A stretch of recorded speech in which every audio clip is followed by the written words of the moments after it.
Mitchell, how do you think bias and stereotyping comes into your work around the experience of people in cities? It's a good question. At the organizational level, a bit building on what Rachel is saying, if you are surrounded by people who have a lot of the same experiences as you start to develop this false consensus effect where you think everybody thinks that way. And if you're not actually deliberatively thinking about that aspect, then it's easy to miss all of the remaining steps that are going to help to actually meet the needs of the diversity of people who call cities home. So at the institutional level, that is like a critical piece that we are far from fully addressing.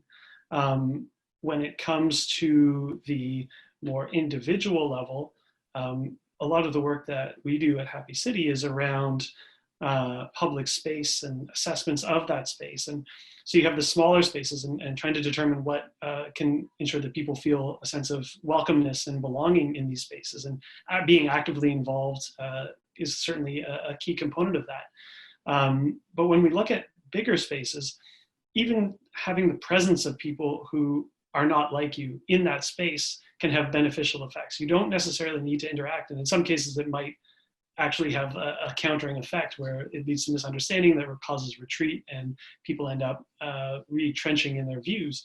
But when you're able to see different things going on around you and to kind of have that initial exposure to new ideas and different ways of thinking, it helps to build that, or it can help to build that connection between folks who don't necessarily share the same viewpoints or have other things in common.